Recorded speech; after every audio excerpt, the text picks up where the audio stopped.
Okay, so if you want to go ahead now. Okay. So thank you for having me. It's an honor to be here to talk about this presentation called Battle of the Image Loaders, where I basically just compare some of the most popular image downloading libraries that are out there. Not all of them, but some of the ones that are widely used. Um, a little bit about myself. My name is Nelson Ramirez. I'm an Android developer. I've been working solely as an Android developer since about 2009. Worked with many different clients, including Nike, Verizon, A&E Networks, most recently Comedy Central and the NFL. Shameless plug. The Comedy Central app is out and released on Google Play 2 days ago. So please download it and give it a 5-star rating. I would greatly appreciate that. Okay, so let's get into it. Let's talk about image libraries and why do we even need them? Like, what are they good for? In Android, as many of you may know, loading images isn't very fun. There's no really simple ways to do it with the SDK. You only have certain things like async tasks and a couple of different HTTP libraries that aren't that great. So it becomes very tedious and very painful very quickly. And images are a really important part of a lot of apps these days. If you think back to a lot of your favorite apps, chances are that they're going to be very visually rich and contain a lot of images, and a lot of times those images are going to be coming from off the device. They're going to be remote. So another advantage that you get with image libraries is they simplify a lot of very tedious tasks that you have to do, and a lot of really, really, really smart and great folks have put out these amazing libraries out there for you to use to make your life easier, and to help you make your app not feel broken. So before we dive into the contenders, let's first talk about a little bit about what those tedious tasks are. Whenever you're pulling an image from a remote source off the network, there's just a lot of different little things that start to come into play that you need to take into account. First of all is threading. How do you download all of these images effectively on a background thread, and how do you get them back to your UI, and how do you orchestrate downloading several images at once, or long big lists of images, etc. Caching, how do you do HTTP caching? How do you do a persistence layer, meaning writing it to disk or writing it to a file, whatever. Memory caching, etc. Bitmap processing, what do you do with the images once they're in there? How do you manage the memory for that? How do you deliver it to your UI? How do you create a pre-caching strategy so that your UI feels more responsive? So there's very quickly just a simple act of downloading an image into your app becomes a whole big project unto itself. You're fine if you're maybe just downloading one of two images, but most of the time, especially with a content-heavy app, that's never going to be the case. You're going to be needing to download a whole lot of images at once, and trying to do your best not to anger your users by looking slow or choppy. It has to be smooth and beautiful, and that is our job. So let's talk about the contenders. These are the libraries that I took the time to evaluate and compare against each other. This is by no means an exhaustive list of image libraries out there. I do believe it's some of the more popular ones. A notable exception there is Volley isn't mentioned on here. At the time, I actually don't really have a good story of why I didn't include Volley on here, but you know, I just want you to know I didn't forget it. I just chose not to include it as a contender, and no real good reasons for that. Oh, sorry. So yeah, so the contenders are Ion, which is a library maintained by Kushik Duda. Picasso is probably one of the ones that's going to be most familiar to you. That is maintained by the folks at Square, headed by Jake Wharton of Action Bar Sherlock fame. There's also the Universal image loader that's maintained by Sergey Tarasevich. I think that's how you pronounce his name. And XL Image Utils, which is maintained or was maintained by this great company out in San Francisco called Extreme Labs, and headed by Jamie Halpert. So all of them coming from excellent developers and excellent companies. So rest assured that whatever you choose, you're going to be in good hands. So what did I do to compare these different libraries? The basic matchup here for me was just looking at basic features, looking at how fast each library was compared to the rest, how clean and how easy to use was their API. Very importantly, how did they handle memory? One of the most common problems that you run into when you are starting to download a bunch of images is the dreaded out-of-memory crashes. So memory usage becomes very important, so that's something that I looked at in detail. And I'm not going to go too much into the actual benchmarks against each other. This is a pretty short talk, so I don't think we're going to have too much time to get into the nitty-gritties, but I can speak to it if need be.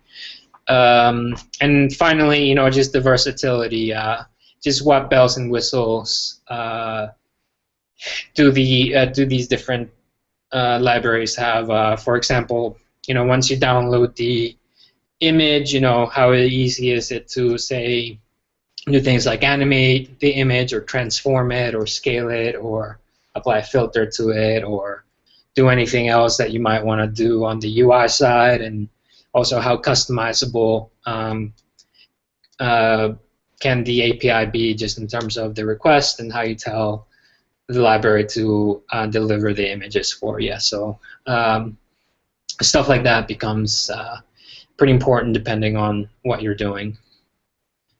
Okay, so first let's talk about Ion, and we're just going to break down each one of these libraries and just take a quick look at all of the different features that they have, and then we'll do a comparison and just see who wins at the end. So first up is Ion.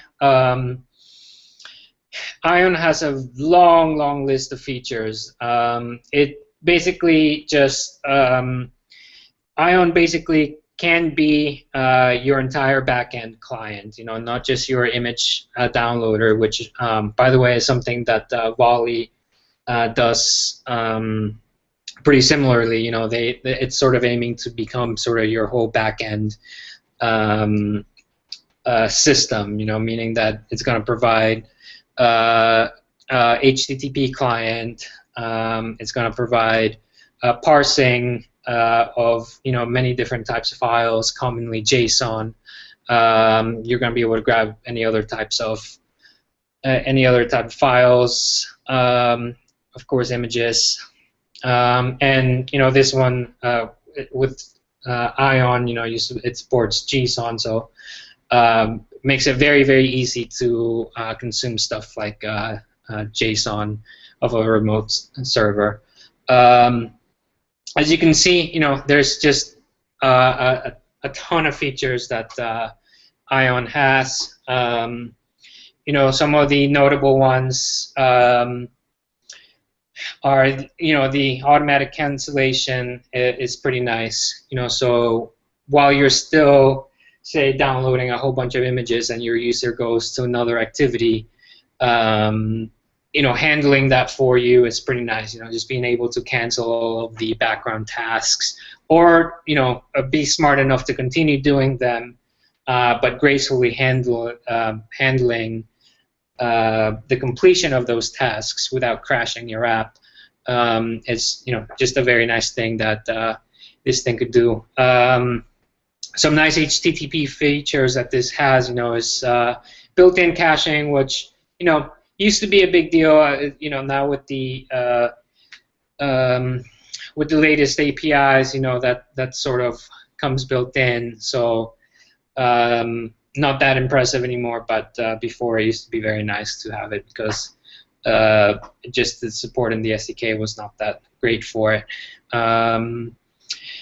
Being able to read cookies is kind of nice. And again, Ion, it's sort of aiming to be just a complete package for you, so you get a big bonus out of it when you're loading the images. You also get a pretty robust backend client. So this again is just more and more and more features that it has. Not going to cover too much here, but it's just a lot more HTTP client features that it has. And that's pretty much the feature list for Ion. Next up is Picasso. So Picasso is probably one of the most popular out there. It's pretty widely used throughout. By a lot of developers. So definitely one worth talking about. So features with Picasso are pretty nice. The adapter downloads is just a nice built-in feature that it has. So adapter you use is automatically detected and the previous download is canceled is pretty nice. So just being able to, just the fact that I can manage that stuff for you, and you as a developer don't have to think about all of the different edge cases of how your adapter is going to interact with not just the life cycle and your user coming back and forth, and all sorts of things happening, and how you actually manage those requests. That feature alone, just being able to basically say load this image on your get view, it's just makes your life so much easier, and it's just great. So that's definitely one of my favorite features with Picasso. Just how it handles working with an adapter. It's just nice. Another nice bonus is the image transformations. You get some nice little fades from by default when you first load into an image view, which is always a nice thing to see. You can do a whole lot of different things with it, anything from scaling the image to animating it in to applying a color filter to turning it black and white, you name it. It's pretty nice. Common feature with all of these libraries, is support for placeholder images, so that your user can actually see something in place of the image while the image is loading. And this is this is nice because it helps you sort of prevent jerkiness in your list view as your user is scrolling and waiting for the images to come in. If you don't have a placeholder image there, it just, as the images come in, it resizes the view and your adapter starts, or your list view starts to get kind of jerky. So that's a nice solution for that. Being able to load from resources is nice as well.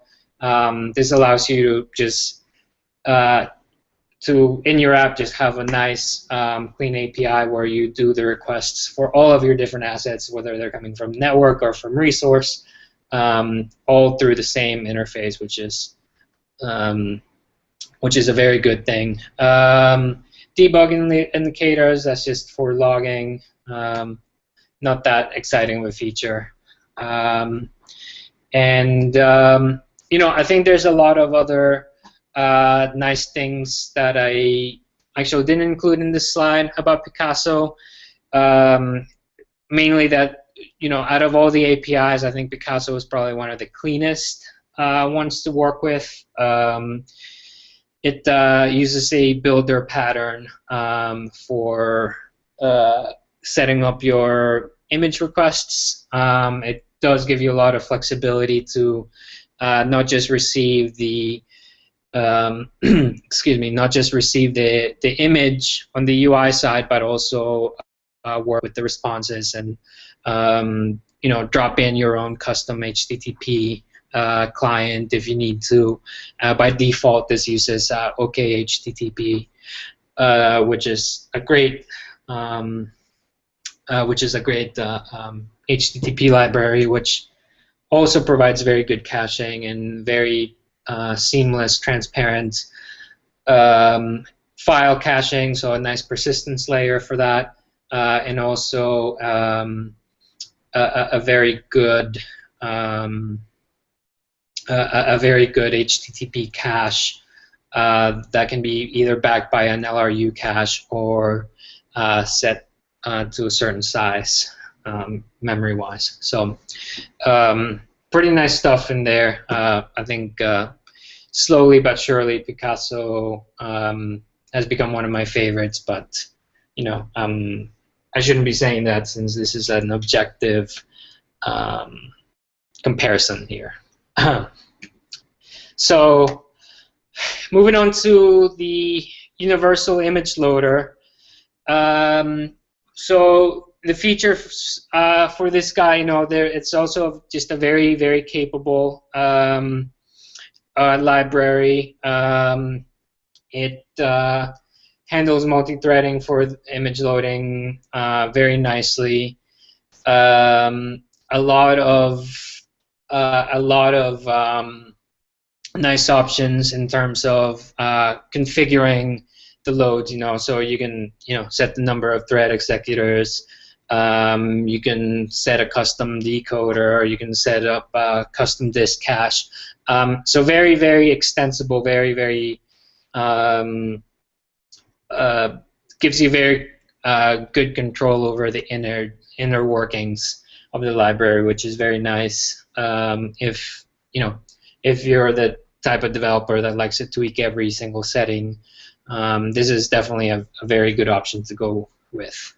Gives you a whole lot of control over things while at the same time still working very well. Nice thing that I like personally about Universal Image Loader is the loading process. It gives you a nice set of callbacks where it sort of becomes a little similar to async tasks, but it does give you a whole lot more information as to what's going on with the request itself. So this allows you to provide a nice progress of your download, for instance, or lets you react to errors or whatever else you want to do. Whereas some of the other libraries are sort of hiding that from you and not really giving you a whole lot of insight as to what's going on. Um, Universal Image Loader actually does the opposite and just gives you a plethora of options and ways to customize how it works. So things like that sometimes become important. Just you would never think it, but just sometimes you may want to know whether the image that just got delivered to you, you may be interested in knowing whether it just came from your disk cache or your memory cache, or if the library actually had to go and do a network request to give you that image. So with this, you basically have insight into all of that stuff. So great set of features with Universal Image Loader. Excel Image Utils. So this is a library by Extreme Labs. It's been quite some time actually since I last used it, and I haven't confirmed this, but I'm not sure if they're still maintaining this. I actually try to reach out to Jamie Halpert and ask him. By looking at their Git repo, it looks like they haven't updated it in quite some time. So I'm not sure what it means for the library itself, but even in its current state, it works really well, and I have used it in past production projects with great success. So one of the things that I like about Excel Image Utils, it's actually a feature that is not on this page. Maybe it's yeah, it's I think it's here. It's just the ability to auto scale in terms of memory usage. This library does a really good job of actually helping you out in optimizing the image, the display of your bitmap on the image view as much as possible, and it does this quite nicely and very seamlessly, while at the same time giving you a lot of great options on how to customize that. It's just as smart as Picasso in terms of dealing with adapters, so it can handle all of the life cycle changes that you could throw at it.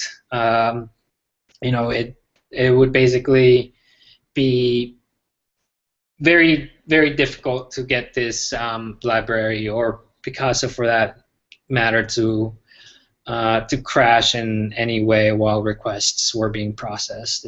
They're just pretty solid, and you can use these libraries in your adapters and feel confident that at least the image loading part of it isn't going to break your app. So really good. Nice.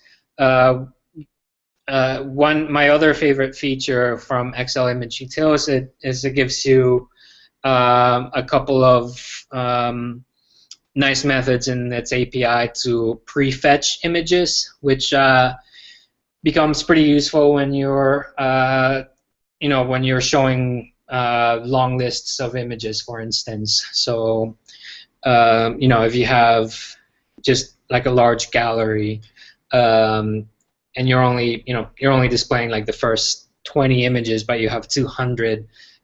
This gives you some nice utilities to start prefetching those other 200 images. So by the time you get to the last one, it will already have been on disk, and it'll just look that much smoother for your user. So that's a great feature there. Moving on. So again, so these are some of the you're probably starting to notice that there's some repeated features amongst the libraries. So placeholder image support, as I explained earlier, there's a good reason for that. Being able to load system files, or from assets, or from the file system is nice because it's just sort of gives you a unified way to request all of your UI assets. Great, great animation utilities with it. Personally, I like Picasso's a little bit better. I think they're easy, not easier to work with, but cleaner, I would say, to work with. For me personally, it's just a bit easier to understand stuff with Picasso, just in terms of animations and stuff like that. Okay, so now that we've covered all the features, we can talk about the actual head-to-head of these libraries. So what I did, and again, I'm not going to cover too much detail as to how I ran these comparisons, but I basically created a sandbox project that downloaded 200 images from the server, and I just did a lot of profiling on the performance of each library while downloading the same 100 images under, what I think are optimal network conditions. I ran the tests both within my local network, so there would be as little latency as possible, and off of a remote server as well, just to see if there would be a difference there. So I just I ran caliper tests, to test just performance of, just simple things like how fast, can each library actually download and, place on my adapter, these these couple hundred images. So just timing, how much memory was used, and that's about it really. I mean, it's not it's no scientific comparison, but it's good enough to get an idea of what does what. This, I'll confess that it's a little bit outdated, because I'm talking on this slide. I'm talking about ions connection pooling, and at the time when I first created this slide, they were the only ones that that library was the only one that really had that. But now that's been added into OKHTTP, and it's actually faster now than Ion. But so I apologize for the slightly out of date slide here. Okay, so moving on. I think I forgot to mention who the winner was here. Again, it would have been Ion, but I think it is now Picasso that does as good of a job. Okay, so the API comparison. How easy is this to? How easy is it actually to use these libraries? For the most part, with all of them, you're going to be doing a little bit of configuration.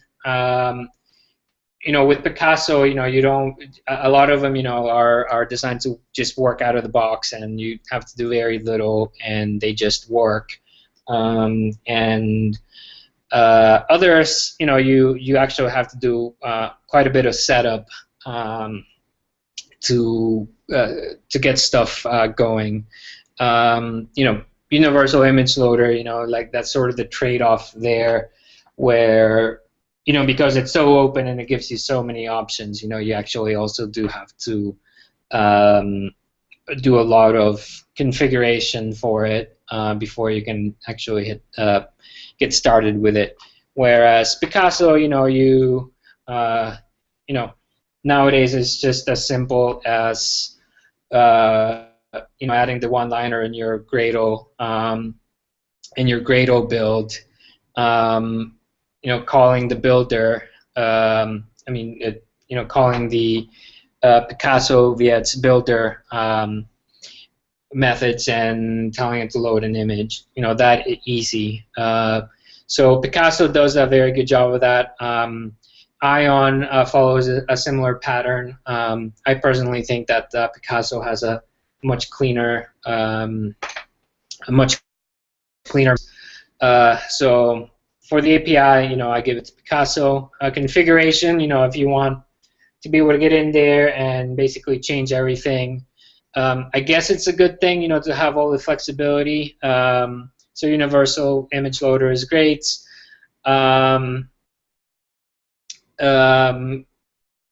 Universal Image Loader also gives you a lot of really nice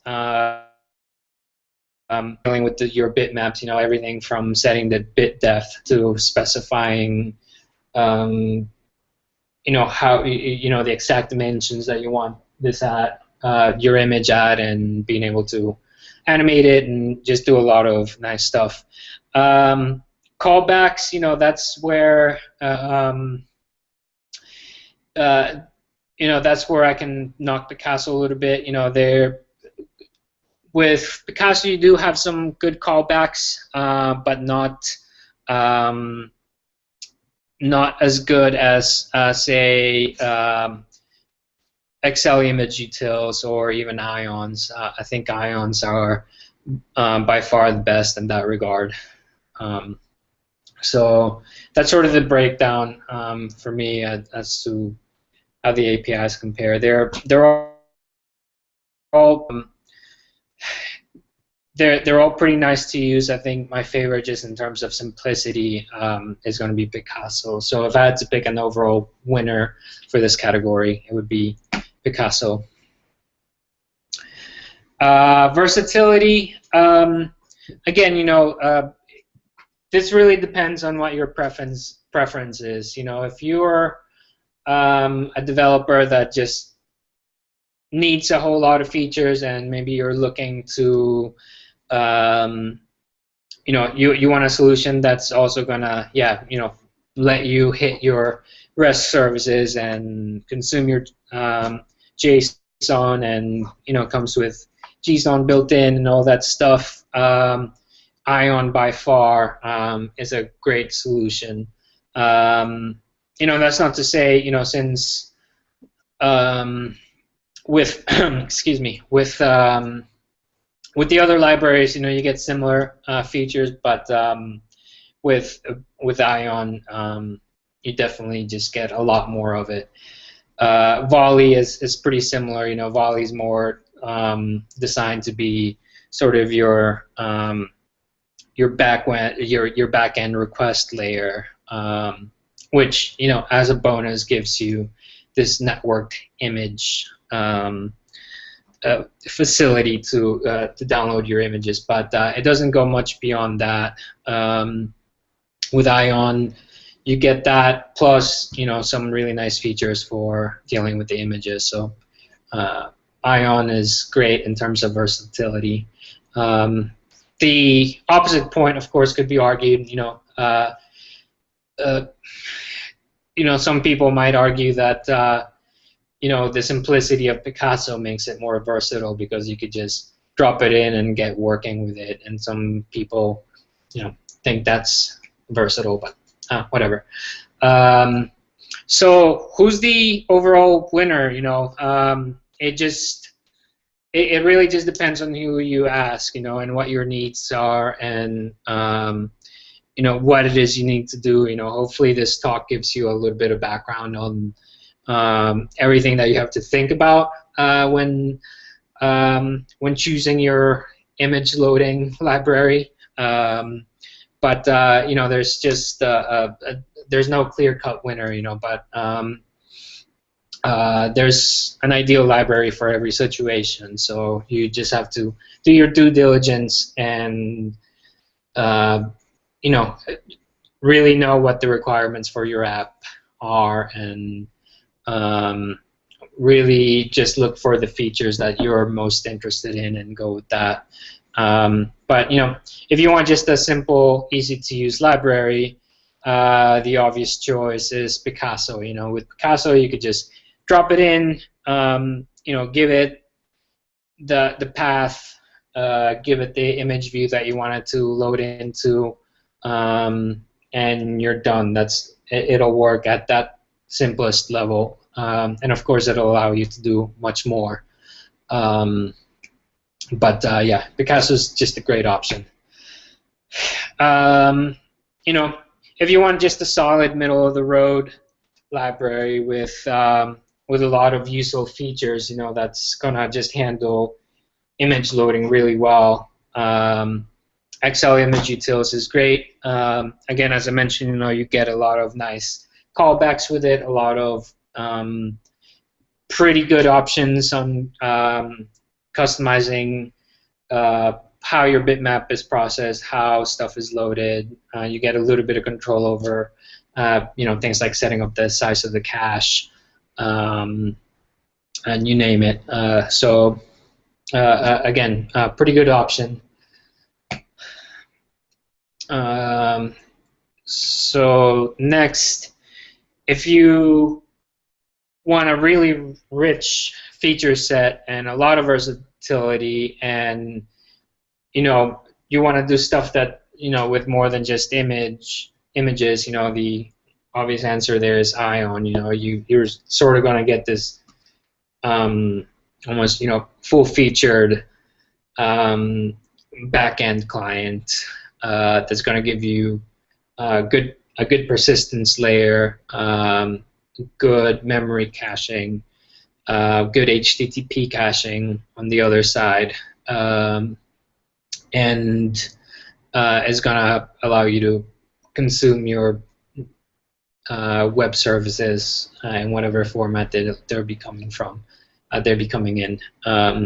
So that's definitely a great option there if you need a lot of customization and you need a lot of control over what's happening without having to actually do all the terrible legwork of implementing the entire library. Also, same thing. If you want options and options and options, you remember the long list of features. If you just want options, Universal Image Loader is a good way to go. So that's pretty much it. I hope this was useful to you. I think we're gonna just probably do a little bit of a pause now, and we're gonna open it up to questions. So Luke, I give the floor back to you. Oh, there's a chat.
Okay, Nelson, can you hear me? Yes, I can.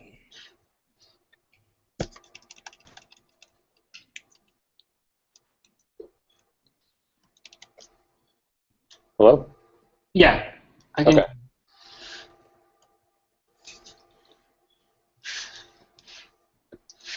So, thank you very much, Nelson.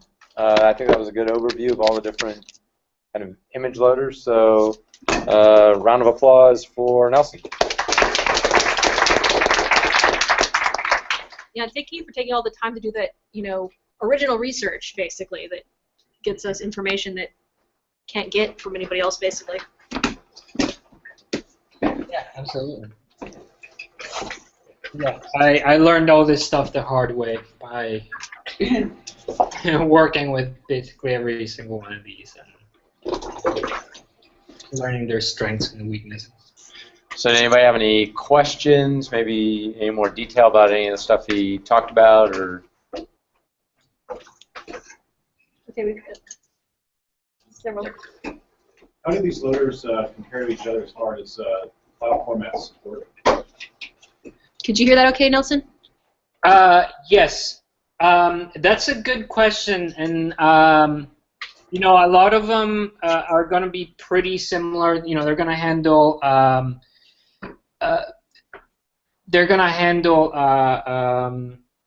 you know, JPEGs and PNGs just fine. You know, you're not going to be able to work with a you know, with an animated GIF, for instance. But you know, they're all sort of all of these images are coming in as byte arrays. So you know, you know, how the images themselves are handled is just more about the capabilities, the native capabilities of Android to parse these byte arrays into, say, a JPEG or a PNG. But most of the standard web formats, with the exception of animated GIFs, are going to be just fine. Again, you know, things like Ion, you know, you're going to get some extra nice features, you know, of like automatic gzip encoding when you're requesting. So that's going to mean that the images are going to load faster. But you know, the trade-off there is that the decoding the image, decoding that byte array is gonna take longer and consume more memory, because now you have to first unzip it and then convert it into an image. But yeah, the image handling itself is basically just based on what Android itself supports.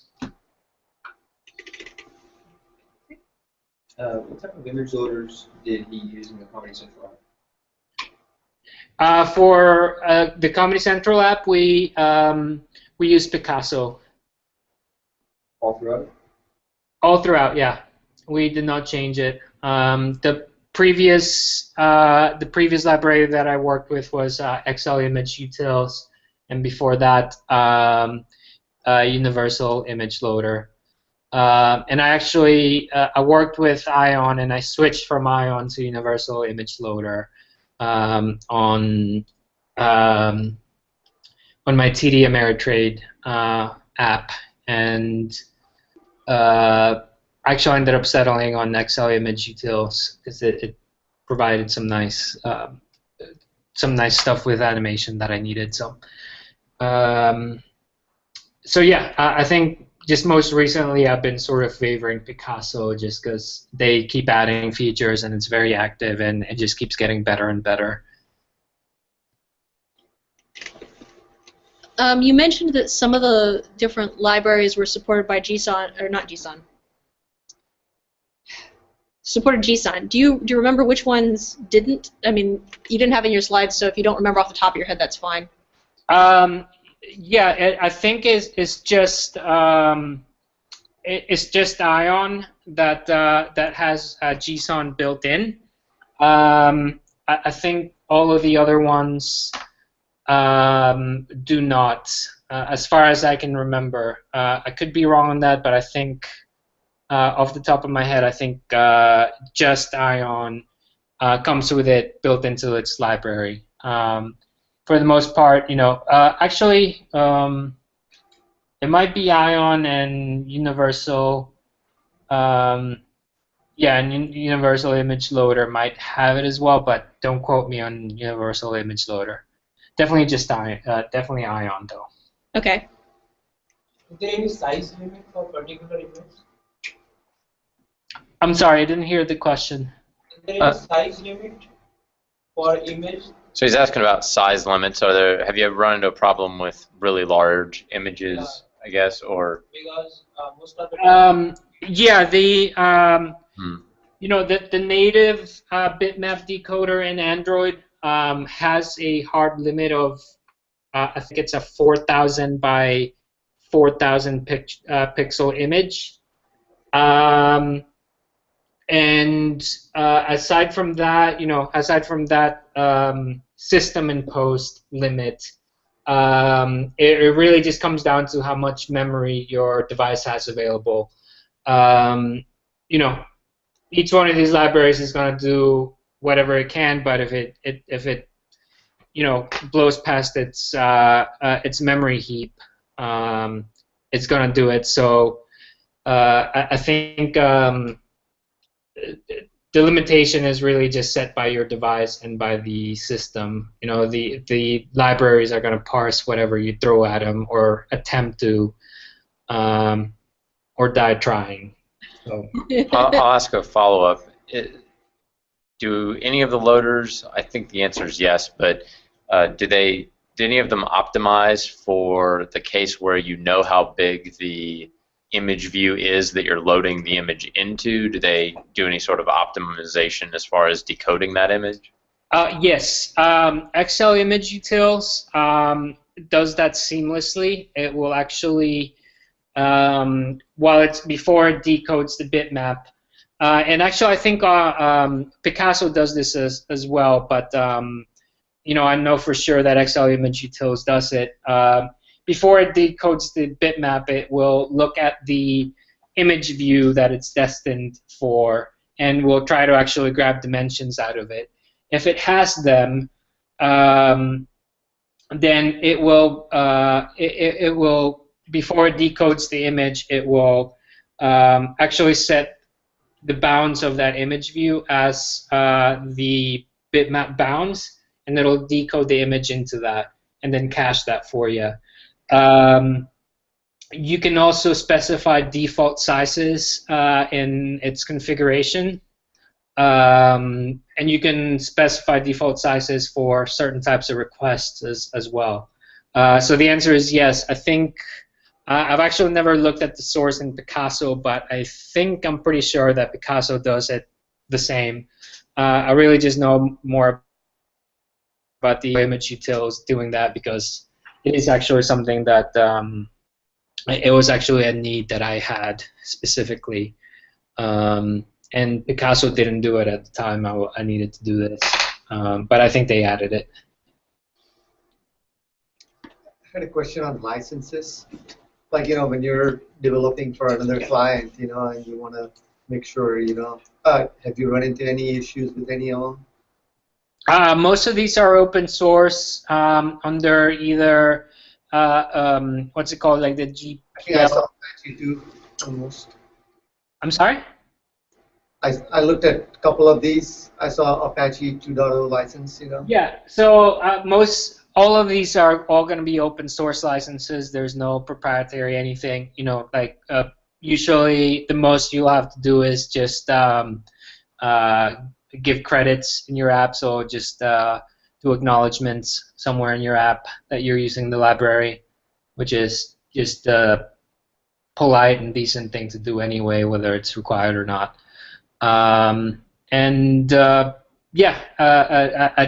I've never had any problems. Like some of my apps have been downloaded by millions of users, and that's never been an issue.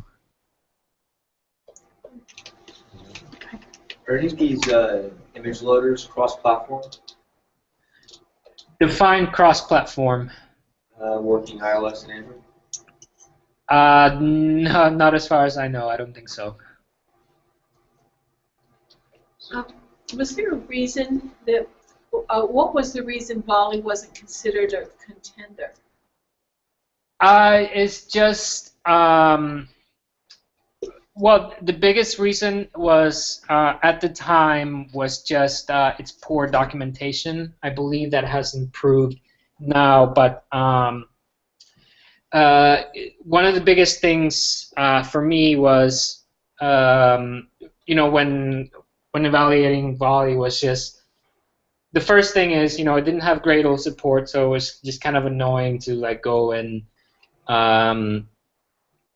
try to find the jar and bring it in. It wasn't in any of the Maven repos, which, by the way, all of these libraries, they all they're all in the public repos, so they do have Gradle support.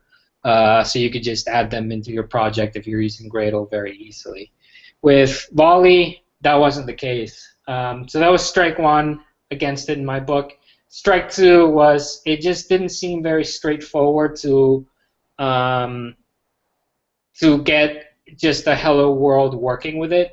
Like if I have to spend more than 15 minutes trying to get something working, I get impatient and start screaming and cursing. So so yeah, just so that was pretty much the biggest thing. And then just also just the lack of documentation at the time. Again, full disclosure is I haven't looked at what their page looks like now, or if they've added some examples or whatnot. And I do hear great things about it. A lot of people do say fantastic things about Volley, and they really like it. And the last reason is really I haven't used it extensively myself, so I feel like it wouldn't be fair for me to talk about it in detail if I don't really know too much about it. There's also a pretty good, if you're more interested in Volley, there's a pretty good discussion about it that I could try and dig up for you. I just wanted to know why he filtered it first. Okay, great. Yeah, that would be great. So you mentioned memory footprint was one of the criteria while judging which image loader was the best. Can you talk a little bit more about it? Because I think I didn't see that in the slide. I sort of heard the question. Could I talk a little bit more about what now? The memory footprint, and you were asking more, some more details on that, on I guess how much each one used, How or is it a criteria to judge an image loader? Okay, yeah, sure. Let me see if I can. Let me just really quickly here dig up my notes on that. 1 second.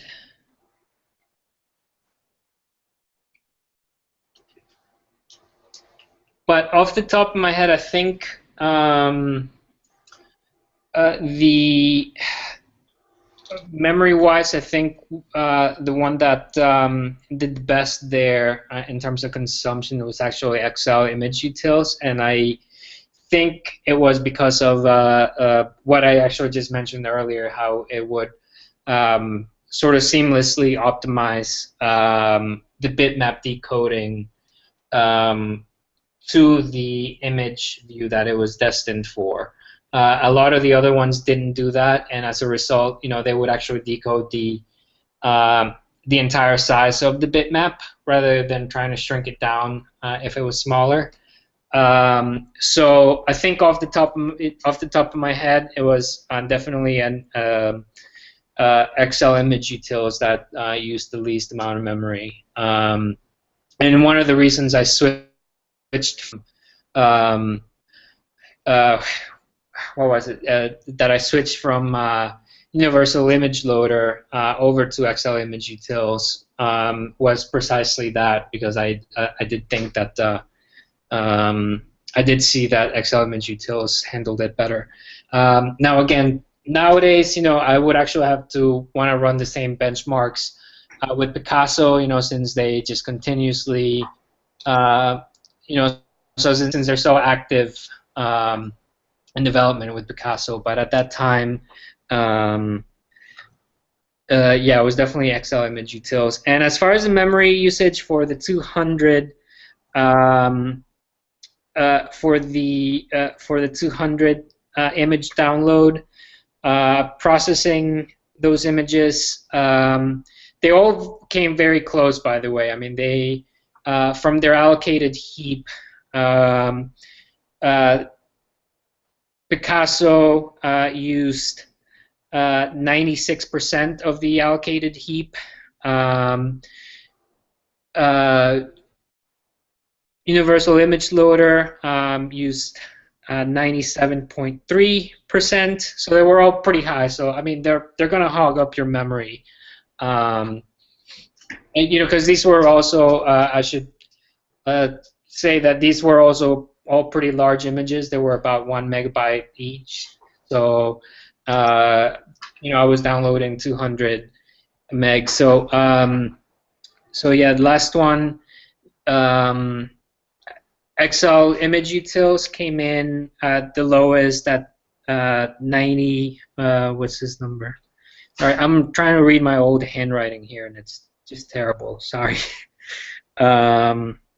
So yeah, around 96%. So all of them pretty high memory usage in terms of their heap. This was also running on an actual device. I was benchmarking this stuff on a first gen Nexus 7, which doesn't have a whole lot of memory available to begin with. So I thought it was pretty good hardware to run these types of benchmarks on. And performance and how fast they actually do it, I mean, that varies, but it's pretty difficult to control the network conditions because you'll have like bursts here and there that are not easy to control for. So yeah, hopefully that answered that question. I had one more quick one. I was kind of in and out during the presentation. I don't know how much you talked about caching. Did you run any benchmarks on which ones were maybe more memory efficient there, or how configurable they were as far as caching? Because images can often be reused a lot in an app. So how does that play into kind of your evaluation? Yeah, so I didn't run any benchmarks as far as how much, just how they perform in the different types of caching, but I can speak to just memory caching itself. All of them, well, Picasso doesn't actually give you any way to do any type of memory caching. Like Picasso just gives you a persistence layer, and you're kind of on your own as far as caching. I do think it. I'm sorry, no, that's a lie. You can actually configure an LRU cache for Picasso. It's built in. It's not really well exposed, but you can actually go in and configure it. And all of them do give you the option to set up your own LRU cache for it. So they're all pretty similar in terms of that. So you can, most of the times I've just used the built-in LRU cache that comes with the support library. Works pretty well. So I think, since they're all, like I've used those libraries using the same memory cache support, I would imagine that they all perform pretty similarly when it comes to that. Okay. I have one more question. Oh, so go ahead. Yes. Well, I had one. So, since we know that the virtual machine has changed with Android L, so do these comparisons still remain valid with the new VM? Can you repeat that question? I haven't. I think it's related to art, Yeah. right? So the new runtime with Android. Do you think any of these would be affected? Would there be any significant changes there? That's a great question. I don't know, but I'll tell you what I'll be doing in the next couple of days is what the answer to that is, because you just got me curious. Great question. I don't know, but I will find out.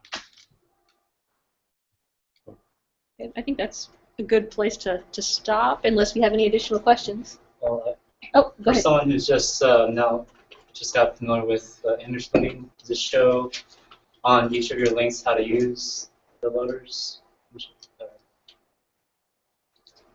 Instructions on Like, is the documentation pretty good on all these? Documentation on all of them is excellent. Yeah, I think there's also because they are pretty popular. You're going to be able to find a lot of examples.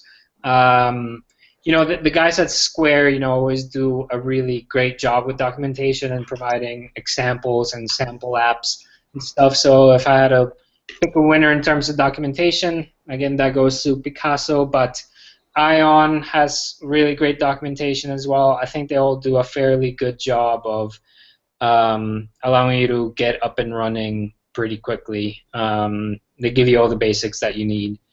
And since they're all open source, their code is well commented, so that usually works well as well for documentation. But yeah, they're all pretty good, with Picasso being the best. And we'll post a link with all of the with links to all of the libraries on the GDG Dallas page. So you don't have to worry about trying to write them down before you leave. Okay. I'm just looking around to make sure that nobody else has anything burning that they want to ask. I think we're pretty good. Thank you so much, Nelson. Okay, well, it was great doing this talk with you guys, and yeah, maybe next time it will be in person. But I enjoyed it, and I hope you find it useful. That'd be great. Right. All right. Thank you. Thank you. Thanks.